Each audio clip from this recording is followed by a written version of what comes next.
friends, and welcome back to our channel. It is time for a story. Today's story is called Bunny's Book Club by Silvestro and illustrated by Tatjana Mai-Wyss. We hope you enjoyed today's story. As usual, if you can, please like and share this video and hit the bell so you'll know when we post another one.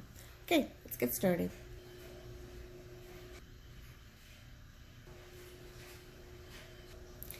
Bunny loved books.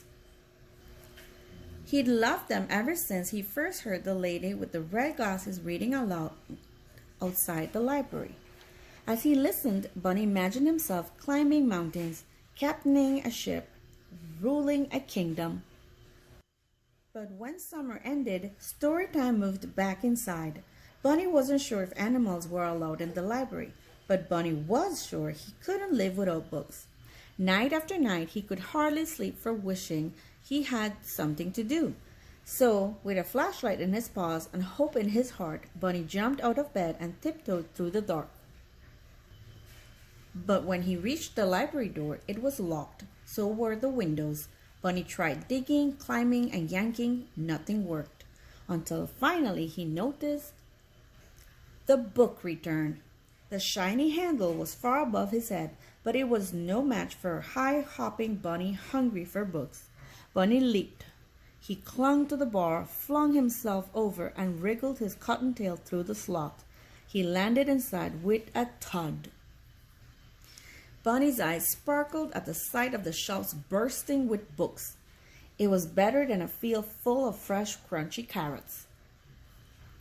Bunny didn't know where to start. He took a deep breath. It smelled as if he were wrapped inside the pages of his favorite book. He followed his nose to the adventure section. There he found stories about swashbucklers, sharks, and superheroes. Bunny greedily grabbed them all. His whiskers twitching with excitement, he slipped his treasures through the book slot one by one. Then, performing his best balancing act, Bunny wobbled home. He couldn't wait to dig in. And so Bunny returned to the library each night. He searched and sneaked, then scurried back to read. Soon his home was more books than burrow. Then one evening a loud knock startled Bunny. He closed his books and opened the door. "Where have you been?" asked Porcupine. "Reading," said Bunny. "Why?" said Porcupine. Bunny's eyes popped wide open. "Why?" he sputtered. "Have you ever been to the library?" It was time for Bunny to let Porcupine in on one of his secrets. "Are you sure this is a good idea?" said Porcupine. "Calm your quills," said Bunny. "I'm too prickly. I'll never fit." Bunny pushed and shoved until pop went Porcupine. Bunny slipped in and flipped on his flashlight. "Whoa," said Porcupine. "I know," said Bunny. "Do you think there's a story about balloons?" "I've always wondered about balloons." "Most definitely," said Bunny. Sure enough, Porcupine found books on balloons, and on deserts and dunes, on caterpillars and cocoons. When Bunny handed him one about hedgehogs, he hugged it. The two friends took turns cramming books out the slot.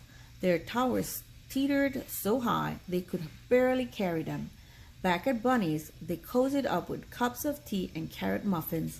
Together they read until sunrise. One night, Bear noticed the light on at Bunny's. He opened the door and tripped over a stack of books. "What's going on?" said Bear. "Here," said Bunny, handing him a book. Bear made room and settled in to read. Soon, more curious animals began visiting. "Do you have any books about outer space?" said Bird. "Or about volcanoes?" asked Mole. "I'd like a ghost story," said Moose. "I think it's time for a field trip," said Bunny. One by one, the animals stuffed themselves inside the library. Bear caused a bit of a delay. They scattered about, sniffling the stacks, pawing over pages. Squirrel gathered stories about the circus. Raccoon nabbed one about outlaws and bandits. Frog found a fairy tale. No one heard the key in the front door. No one heard the clack, clack, clacking of footsteps. No one heard the light flick on. "What do we have here?" said the librarian. The animals looked up in shock. Bunny gasped. Porcupine gaped. Bear groaned. "Follow me," she said. The animals marched slowly behind her. "We're done for," whispered Porcupine. "All libraries have rules," said the librarian sternly. Bunny's whisker trembled. Porcupine's back bristled. Bear eyed the door. Bunny stepped forward to take the blame. The librarian leaned down. "The first rule is every book lover must have one of these," she said. She handed Bunny and his friends shiny new library cards. "Now you may borrow books," she said, smiling. "As long as you return them, of course." Bunny couldn't believe his ears. They could keep coming to the library? He beamed at his fellow readers, then bounced to the shelf. He picked the perfect book, and he proudly checked out the very first official selection for Bunny's Book Club.